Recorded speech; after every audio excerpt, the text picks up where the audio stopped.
Hello, beautiful souls. Thank you so much for clicking on this video. My name is Carolyn, and this channel is all about true crime, mystery, and anything abnormal. I highly recommend subscribing because this channel is definitely a vibe. Today's story is about Pedro Lopez, also known as the Monster of the Andes. He definitely earned that name because it is believed that he could have killed up to 450 little girls. It is an absolutely insane and absurd story, so let's get right into it. Pedro Lopez was born in 1948 in Colombia. He was the seventh of 13 children. His mother was a sex worker, and his father was one of his mother's clients. Pedro's father was killed 6 months before Pedro was even born. Pedro's life with his mother was not good at all. She was a sex worker who performed the work at home, so all of the children would see her doing these things. She was also very violent and abusive towards the children. When Pedro was 8 years old, his mother kicked him out of the house because she caught him essaying his little sister. Now, at 8 years old, you would think maybe you would try to get your child some help, but she was like, get the hell out. And Pedro became a street kid at the age of 8. So Pedro, now at 8 and homeless, would wander the streets. One day he was lured by a man who told him that he would take him home, give him somewhere to sleep, and give him something to eat. And Pedro went with the man. Unfortunately, this man had very sinister intentions with Pedro. He ended up taking him to an abandoned building, and he R-worded Pedro numerous times. After that happened, Pedro decided to join a street gang to have some type of protection while he was living on the streets. Again, he is only 8 years old, but he joins the street gang and they make money mostly committing petty crimes. Pedro also began smoking a derivative of cocaine at a really, really young age. Eventually, when Pedro was either 10 or 12, I don't know the exact age because some sources listed this happening at 10 and some sources listed this happening at 12. So I couldn't determine which was the correct age, but either 10 or 12 or possibly 11, he was taken in by an American couple. And the American couple had good intentions. They enrolled him in a school for orphans.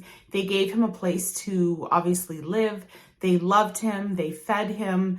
Things seemed to be going better for Pedro. But after being with the couple for 2 years, Pedro ended up running away because although the American couple that had taken him in treated him well, at school he had a teacher who was essaying him, so he decided just to run away from the whole situation. Pedro would later say that the reason for him committing all of the crimes that he did was that as a child, he decided he wanted vengeance for the way that he had been treated. Back on the streets, Pedro started stealing cars and selling them to chop shops to make money. He was eventually caught and put in prison. When Pedro was in prison, he was R-worded by 3 fellow inmates. And Pedro decided he was not going to tolerate this type of abuse anymore. He ended up making a shank and murdering all 3 of his attackers.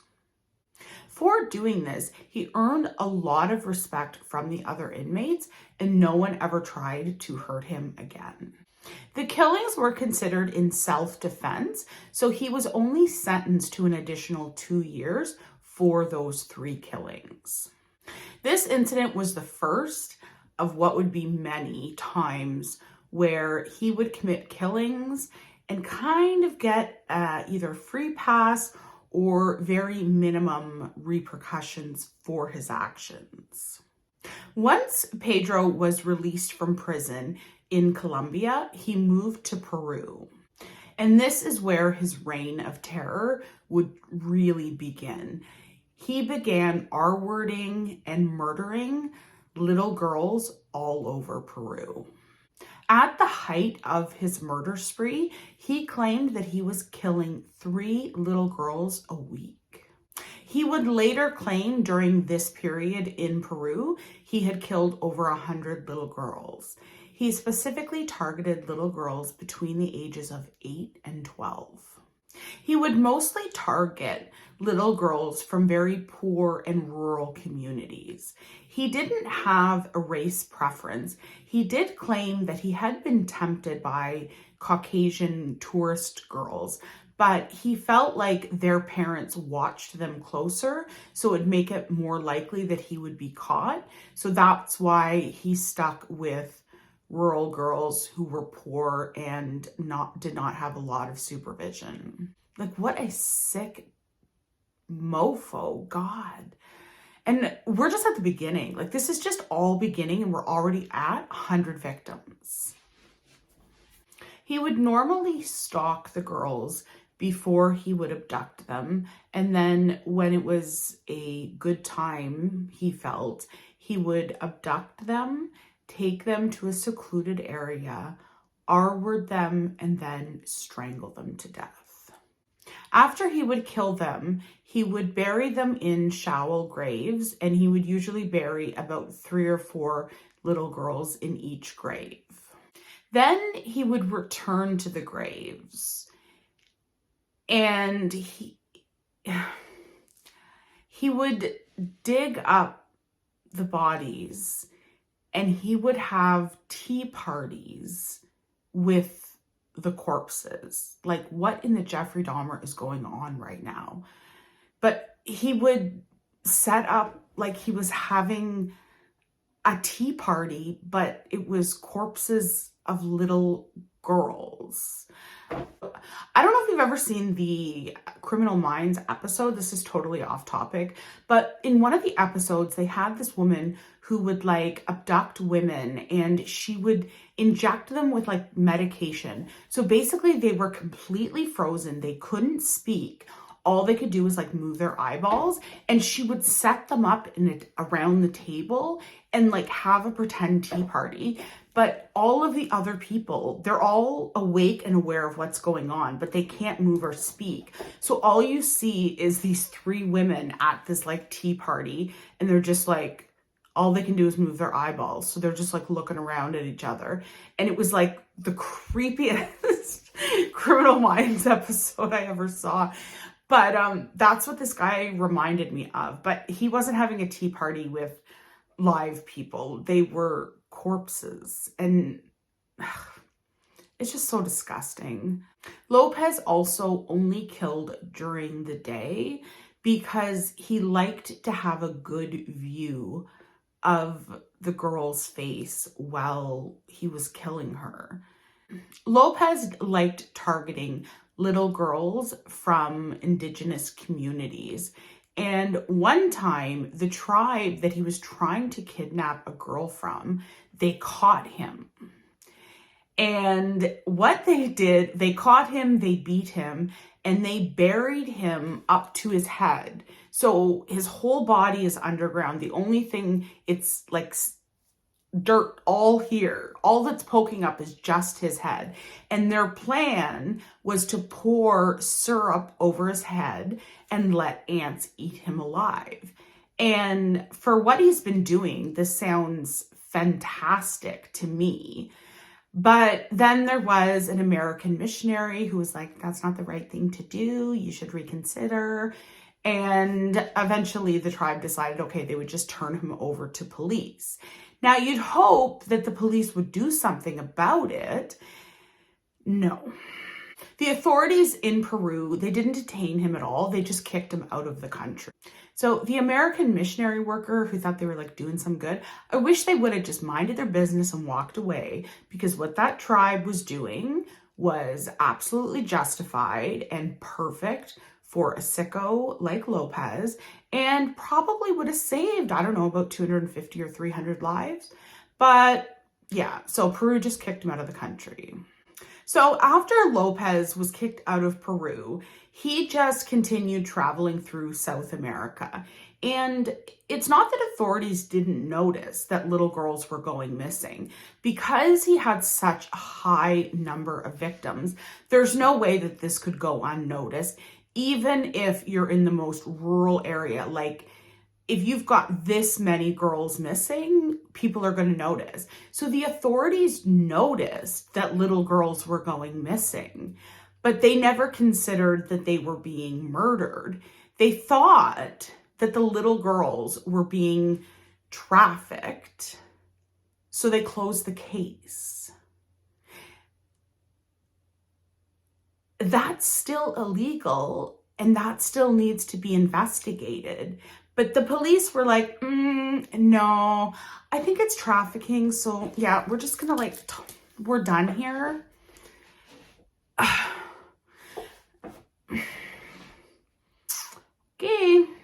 Okay. In April of 1980, Ecuador was hit with a lot of flash floods. And although this was destructive for the country, it ended up unearthing a lot of bodies that Lopez had buried.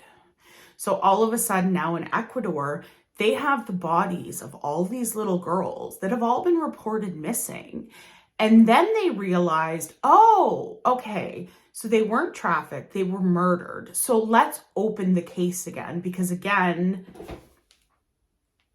trafficking, apparently that's okay. They don't seem to want to investigate. But now that they know the little girls are murdered, now they're like, let's open the case again. So they open the case again. But in reopening this case, this is what would lead to Lopez being arrested later the same year.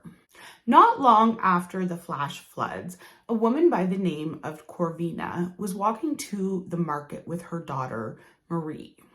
Lopez attempted to abduct Marie. The merchants at the market all witnessed this happening. So all of the merchants at the market attacked Lopez and beat him and held him down until police would arrive. And then he was finally arrested.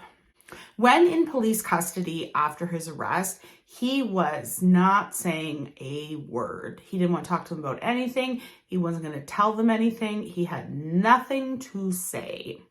Lopez was put in a cell with police captain Pastor Cordova. A lot of people who I've seen talk about this story, they always say that he was put in a cell with a pastor, like as in the profession of being a pastor, but his first name was Pastor. He wasn't actually a pastor. He was a police officer. So Lopez started bragging to who he thought was another inmate that he had killed over 200 girls just in Ecuador. He'd also killed a lot in Peru and Colombia, but he wasn't confessing to another inmate. He was confessing to a police officer. When Lopez was asked what was the motive, and he said that at 8 years old, his innocence had been stolen. So his plan in his life was he was going to do the exact same thing to as many little girls as he possibly could. Sick. So then when Lopez was let in on the secret that he had been confessing to a police officer, not a fellow inmate, he started leading them to the bodies. He led them to over 50 bodies. They would end up eventually discovering 110, and that's just in Ecuador alone. He committed crimes that we know of also in Peru and Colombia, but Ecuador was where he got caught. Lopez was then convicted in Ecuador. He was only charged with 57 murders at this time. So you think, okay, good. He's convicted, 57 murders. We know there's more bodies, but 57, that's got to hold him for the rest of his life, right? No. His sentence was 16 years. That was the maximum that Ecuador would send someone to prison for murder. But apparently they don't differentiate between one murder and over 50. So yeah, he's sent to prison for 16 years for killing what they've already confirmed is over 50 victims. We know it was over 100 just in Ecuador, but he's convicted of over 50 murders and he only is sentenced to 16 years. If that's okay, that's where we're going. 16 years, sure. Now, I don't believe prison sentences or the death penalty or any punishment. I don't think it deters serial killers at all. That's just my personal opinion. I don't think they really care. I think they want to try to get away with it and kill as many people as they can, and obviously try not to get caught. But I don't believe the punishment is ever a deterrent to them. But what about the families and the safety of when he's released? So he's sentenced for 16 years. He doesn't even serve the full 16 years. He gets out 14 years into his sentence for good behavior.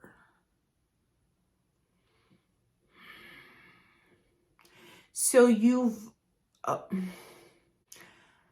So this man in 1994, after serving only 14 years for over 50 murders, he walks free. Yeah, he's probably rehabilitated and he's going to go on to do really amazing things and be absolutely a contributing member to society. 100%. I believe that. Yep, that's definitely what's going to happen. Come on. Really? Come on. So as soon as Ecuador releases him after his big 14-year sentence, they rearrest him for being an illegal immigrant. So then Ecuador sends him back to Colombia. Once he gets back to Colombia, Colombia wants to charge him for a murder that took place 20 years earlier. So he gets to Colombia and he is considered insane. So he is put in a hospital.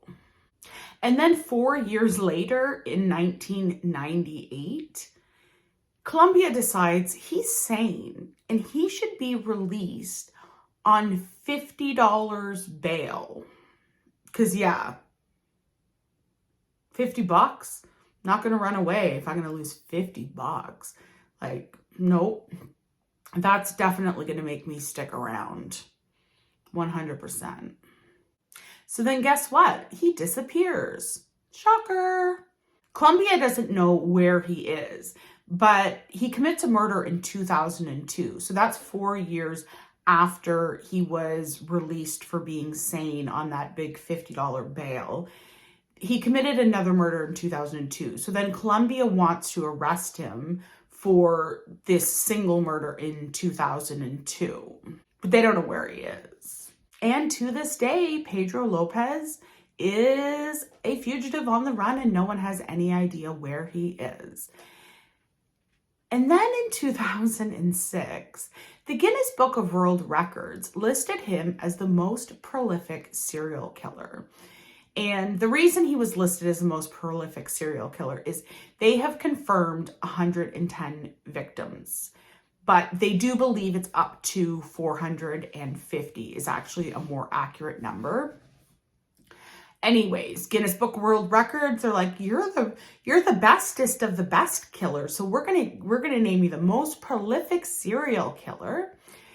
And then they kind of decided making murder a competition probably wasn't a good idea.